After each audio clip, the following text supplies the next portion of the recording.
All right, guys. Good morning. I am joined here today by Rucker. Rucker, say hi, bud. Oh, he doesn't want to say anything. Get my head. There he is. He's keeping me company while I'm working today. Yeah. So, good morning. Today we're going to talk about some of your revision process. Um, Revision is one of the most often overlooked parts of writing, especially by people who are talented writers anyway. Because what they tend to do is they tend to be good enough to where they don't have to revise. Which is kind of like saying, well, not good enough that they don't have to revise, but rather their lack of revision is better than other people's work when they do revise. And since most people don't revise anyway, it's that much better. So we want to work on actually integrating this as part of your writing process. Oh, this is Rucker. He's a good boy. You know. There, there you go. That's the Ruck dog. So, um, want to talk about the revising process. One of the things that you want to try to do is give yourself a little bit of time in between drafts. Um, as opposed to simply, okay, I just wrote this and now I'm going to go back in and look at it again. Having that mental break in between drafts is excellent for you because it allows your mind to kind of reset. Your brain processes on what you've already said, and when you approach your work, you approach it with a fresh set of eyes. Now, if you don't have time to do that, okay, if you don't have time to take a couple of days in between drafts, something is due the next day. After you complete a draft, stepping away for 10 minutes, 15 minutes, to where you can kind of take a deep breath and revisit it just a little bit is helpful. Um, you want to learn from other readers, okay?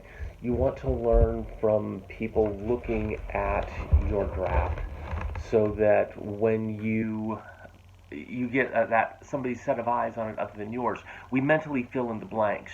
And so having somebody take a look at it and saying, hey, I'm not quite sure what you're saying, you've already made the connections, but they might not have, and that tells you where you need to work. Um, what can also be helpful is looking at the work of somebody else who's working on the same project. This is one of the reasons why we do peer review, is having somebody else who's working on the same thing can be very helpful because they understand what you're trying to do. Um, have somebody else read your work out loud. Uh, Going through the process of listening to what you are saying when somebody else is reading it lets you know where something might be off. Especially listen for places where they might stumble over a word or a sentence, because if they can't fluently read it out loud, that usually indicates that there's some issues with clarity or construction. Another thing that can be effective is to reverse outline your draft. Once it's done, see if you can create an outline for it just in looking at it. And if you struggle with putting together an outline based on what you're reading, there's a good chance that it's a little bit off. Okay? So, and it lets you know what you might need to fill in.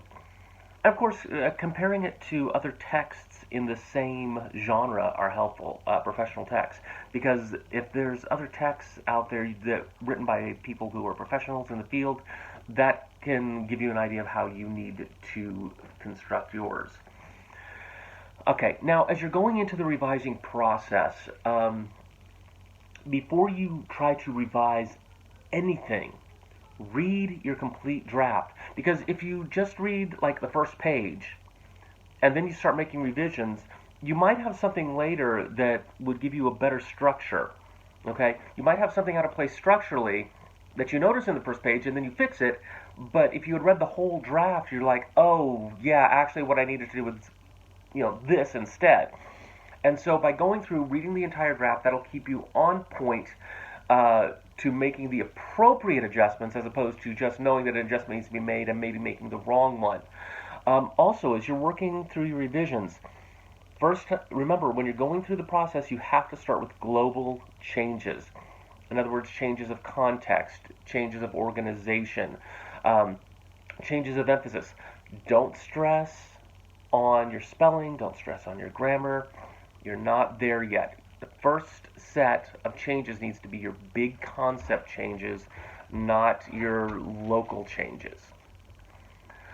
So things to look for as you're going through and doing revision.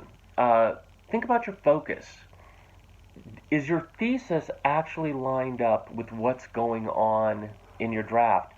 And not only that, but does your draft actually do what the assignment tells you to do? Go back and reread your assignment sheet and the things that you're supposed to accomplish within the draft. Is it actually doing that? Because if it's not, you might need to focus, you're going to actually going to have to focus in on making sure that you achieve the purpose outlined within the assignment sheet. Okay? Is your draft appropriate for your readers? Are you using the appropriate tone? Are you using the appropriate language? Because if you're using a very informal language, for example, rather than the more formal language of academia for a written paper, or for a paper for college, you probably need to focus on making sure that the draft is at the right level. And conversely, if you're speaking to the masses but you're using a very formal tone with a lot of jargon, again, you're not going to connect with your audience. Look at your organization. Is it unified? Does it transition smoothly from point to point with each point supporting each other? And do you support your ideas fully? Or do you throw out ideas and then not offer the appropriate support, citations, arguments needed to actually hold up that argument? Think about your title once you're done. Does your title actually still encompass the concepts that you're dealing with? I found that a lot of times when I write papers, by the time I get done, I've shifted a little bit, and so I've got to go back through. I've got to adjust my paper a little. I've got to adjust my focus. I've got to adjust my ideas because my research led me into a slightly different area. I'm not talking about quite the same thing, but that also means then that the title can't stay the same. So once you're done with these bigger picture ideas and concepts, start taking a look at your more local ideas. So start with word choice, okay? Before you even get into spelling or grammar, think about your word choice. So if you're talking about a graphic novel, for example, calling it a picture book probably isn't the best choice, right? That's not, well, yeah, you can kind of call it a book with pictures. It's not a picture book, right? It carries a different meaning than the term graphic novel does. If you're writing about, the women's liberation movement and suffrage, calling them a bunch of girls probably isn't your best choice. Okay, so consider your word choice. Consider your tone. Is this a formal paper? Are you writing to a business audience? Are you be going more for a mid-level as opposed to fully formal academic? Or is it that's targeted at a broader audience and you want to use a more informal tone? All of these are acceptable in the right rhetorical context, but understanding what that rhetorical context is crucial to getting the right structure. Look at your sentences. First of all, are they grammatically correct? Okay? And most of you do a really good job on that, but you want to go through, double check, make sure you're not having any dangling participles or anything like that. But then also look at the length and structure. Are you using the same length and the same sentence structure over and over again? I have done this. It is very boring. 4-word sentences suck. Don't use them always. It is very repetitious, right? You have that same sentence structure over and over again, and it starts becoming like a hammer in your head, okay? So make sure that your sentences are varied in length. Make sure that they're varied in structure. Are they concise without sacrificing meaning? One of the biggest things that college students tend to struggle with when they first come to college is they use a lot of filler words that don't add anything to the meaning. Um, they start, they use phrases um, such as "for all intents and purposes." Actually, I am guilty of actually, right? I'll use actually when it actually doesn't add any meaning to what I'm saying. So I have to go through and edit that one out.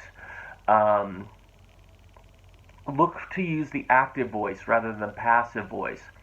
Um, the example you use in your book, the destruction of the town by the tornado was complete, right?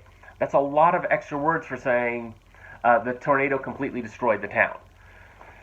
Much more concise, much more meaningful, right? We're using an active voice, an active verb that hits harder. Um, One of the mistakes that we make, and this is a cultural thing, is that we think of writing as a solo process, as the lone writer sitting, by a window at a desk, and genius comes to mind, and they write. That's actually a very negative stereotype. We write best when we work with a group or with somebody else to help us. One of the greatest poets of the 20th century was T.S. Eliot, and T.S. Eliot would not have been T.S. Eliot without Ezra Pound. Constantly reading, constantly giving him ideas, giving him suggestions, giving him thoughts. So don't think of yourself as an isolated writer, but try to think of yourself as part of a community of writers that help each other. So one of the things that you want to do when you're looking to work with somebody else to look at your work, ask specific questions. Say, you know what? For example, I'm really not sure how my intro works. I feel like I'm missing something. Could you give me some thoughts for that? Or I feel like my transitions from my logical contention into my examples isn't smooth. Can you give me some ideas about how to make that better? Okay, so look at what, basically be ready. Um, you want to write in the margins, okay, uh, of the paper when you're giving feedback. That way they have not just your verbiage, but they also have your handwritten notes to go back to.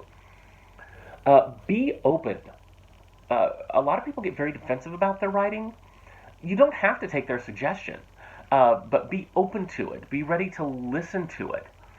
Um, Question: if somebody is giving you an idea, ask more detailed questions so that you understand what's going on better.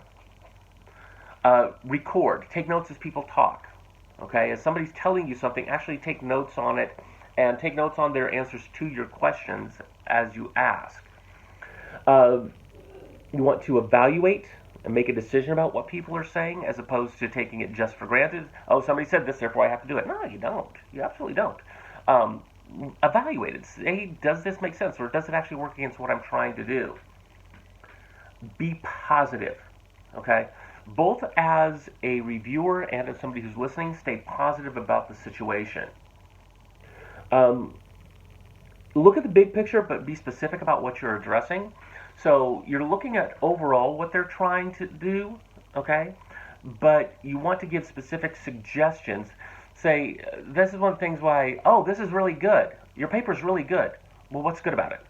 Or, I'm really confused about what you're trying to do. Well, what specifically within the paper is confusing you? Um, and you want to be a reader and a fellow writer, okay? Not a teacher, an editor, or a critic. Um, you're simply trying to fulfill that role of reader so that they understand what's going on in the reader's mind. All right. I appreciate all the hard work you guys are doing. I have really actually enjoyed having my conferences with you. Looking forward to getting through to the end of the term with you. So in the meantime, have fun, have a beautiful day. And Rucker, say goodbye.